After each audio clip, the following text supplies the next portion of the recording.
1868 সালের 1 এপ্রিল, সময় রাত 2টো।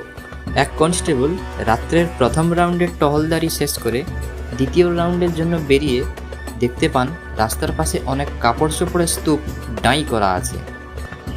আপাত দৃষ্টিতে তার কাছে সব কিছু ঠিকঠাক মনে হলেও কিছু একটা সন্দেহের বশে তিনি ব্যাপারটা ভালোভাবে দেখতে এগিয়ে যান ওই কাপড়ের স্তূপের দিকে।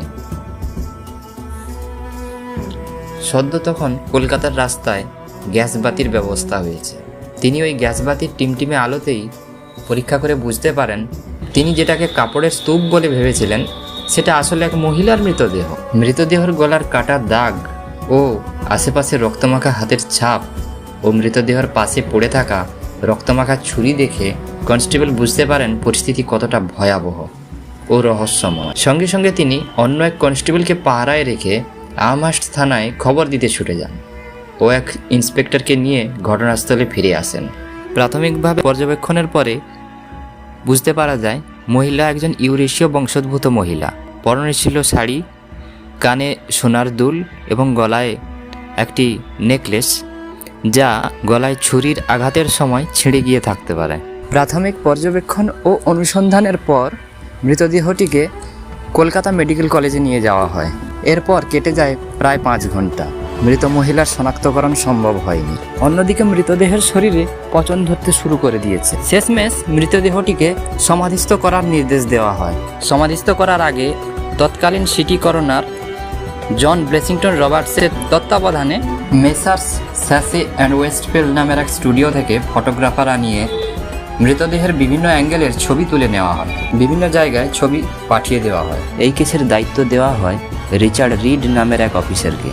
আগেই বলেছি ফটোগ্রাফস অনেক জায়গায় ছড়িয়ে দেওয়া হয়েছিল এবং সেই ফটোগ্রাফস দেখেই হ্যারিস নামের এক ব্যক্তি এসে পুলিশকে জানান মৃত মহিলার নাম রোজ ব্রাউন, এবং এও জানা যায় বউবাজার নিবাসী মাধবচন্দ্র নামের এক ব্যবসায়ী প্রায়ই রোজের কাছে আসতো। সন্দেহের তীর মাধবচন্দ্রর দিকে ঘুরে যায়। মাধবচন্দ্রকে গ্রেপ্তার করে পুলিশ, কিন্তু পরবর্তীকালে রোজ ব্রাউনের ঘরে তল্লাশির সময় কিংসলে নামের এক ব্যক্তির ফটোগ্রাফ পায় পুলিশ। চলতে থাকে কিংসলের খোঁজ, আর মাধবচন্দ্রকে মুক্তি দেওয়া হয়। যদিও কিংসলে পুলিশের হাত থেকে পালিয়ে যায়, এই কেস পুলিশ হিস্ট্রিতে এক মাইল ফলক হয়ে থেকে গেছে, কেননা এই কেস থেকে শুরু হয়েছিল এভিডেন্স ফটোগ্রাফির ব্যবহার, যা পাল্টে দিয়েছিল দেশের পুলিশের তদন্তের ইতিহাস। শুনছিলেন আমহার্স্ট স্ট্রিট হত্যাকাণ্ড। কেমন লাগলো জানান আমাদের। ভিডিও থেকে যদি কোনো নতুন ইনফরমেশান জানতে পেরে থাকেন তাহলে অবশ্যই লাইক করুন এবং এমন ইনফরমেটিভ ভিডিও আরও অনেকের কাছে ছড়িয়ে দেওয়ার জন্য শেয়ার করুন। চ্যানেলে নতুন হলে সাবস্ক্রাইব করুন এবং বেল নোটিফিকেশানটি অল করে দিন, যাতে আমাদের ভিডিও সর্বপ্রথম আপনাদের কাছে পৌঁছায়।